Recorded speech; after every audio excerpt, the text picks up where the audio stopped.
Hey, this is Mark Washington, MTC Media.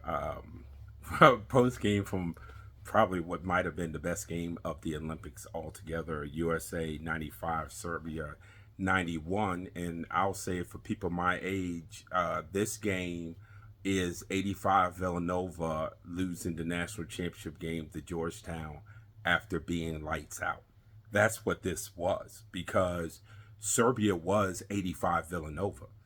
All the shots that they made, especially the threes that they made, Bogdanovich playing out of this world, Jokic being Jokic, who eventually got in foul trouble at the end, but we'll talk about that a little later.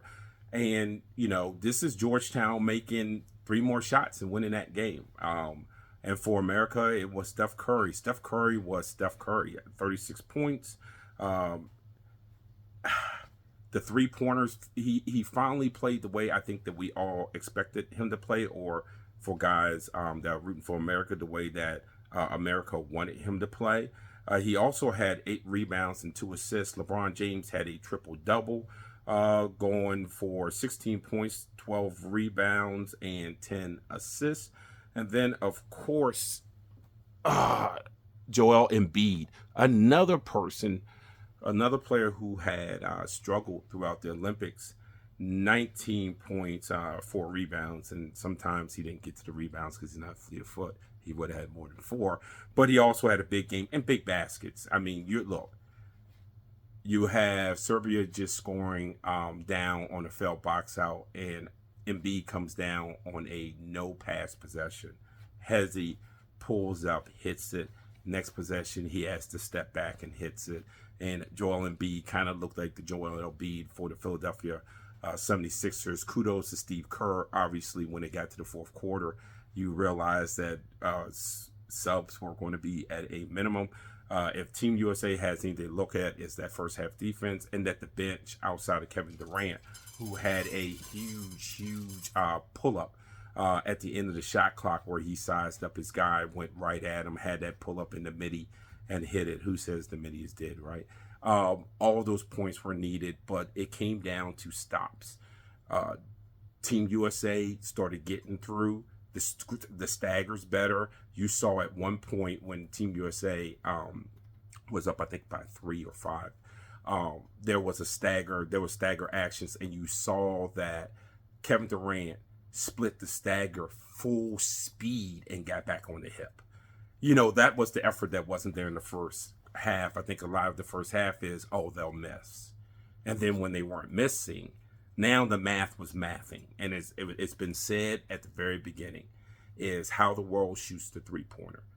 To beat the United States, you have to make the math, which is you have to make a bunch of three-pointers. And Serbia made the right amount of three-pointers. They either had 15 or 16. I don't want to lean over to get to the team stats, but United States had just as many. And that was the thing with the United States not having a bunch of what you would consider three-point shooters outside of, Curry, somewhat D Book, even though D Book gets a lot of mid-range and long twos himself.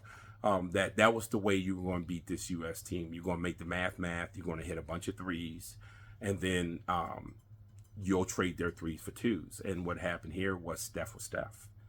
And because Steph was Steph, it opened up things for other people. And next thing you know, Embiid, who would not have had all that room in the lane, ends up with all that room in the lane. You saw Serbia after a while, they were struggling with any sort of high ball screen actions. They started struggling with getting there. Now, all of a sudden, things they were getting to on time in the first half, they were getting to slightly late by the time you get to the fourth quarter. And it's one of these situations where Serbia, at some point, I know they thought to themselves, we're just going to have to hold on. If we can get just a few stops, not even be great defensively, if we can get a few stops, even if you fail some defensively and the United States missed the shot, if we get a few stops, we'll just win this game.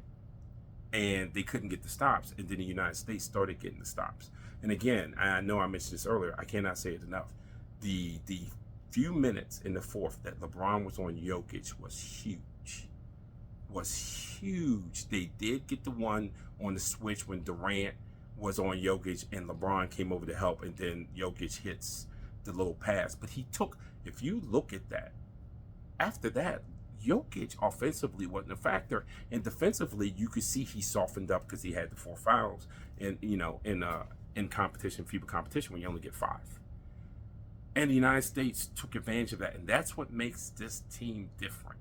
And I keep saying this 100 times when people felt like just put 12 names on it. They knew to win this game, they had to win this game playing as a team and moving the ball and doing those things. As crazy as that sounds, as cliche as it sounds, they knew offensively and defensively to lean on each other and let it organically, whoever's the best guy on the floor, is the best guy on the floor. But I'm not going to prescribe myself as the guy, and I have to show everyone I'm the guy on this team.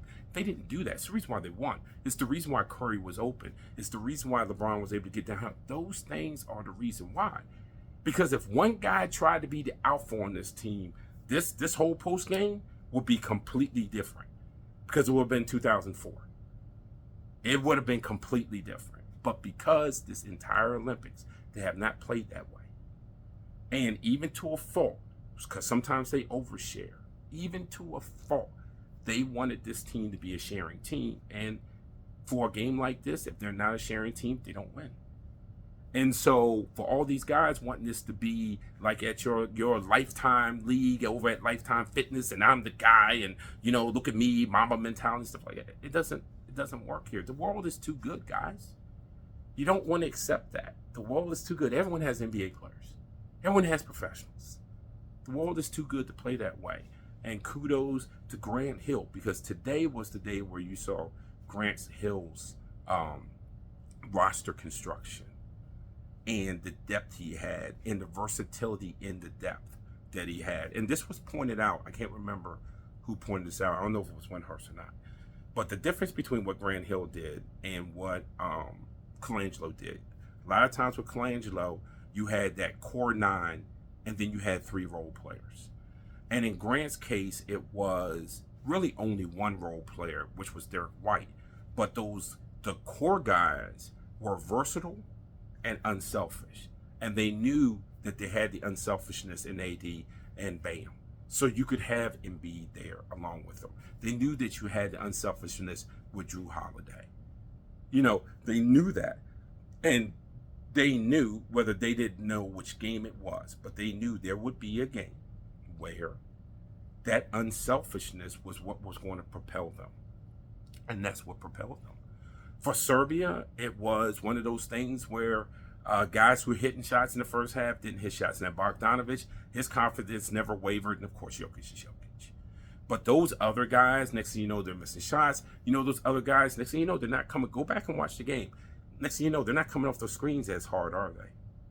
Or when they're getting the ball, they're not looking at the basket and being aggressive and doing. They weren't doing that. Some of those guys on Serbia, they were hoping that Bogdanovic and Jokic was going to bail them out.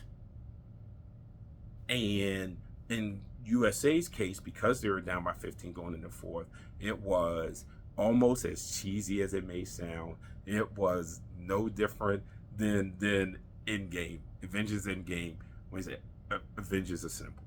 And that's what they did. They assembled, and they played team basketball to come back. And if you are a coach on any level, high school, AAU, college, and stuff like that, if you cannot find joy in the win and how USA won, you're crazy. Because I would want a team, any coach would want a team that would have this much talent on it and play for each other. It's Mark Swash and MTC Media.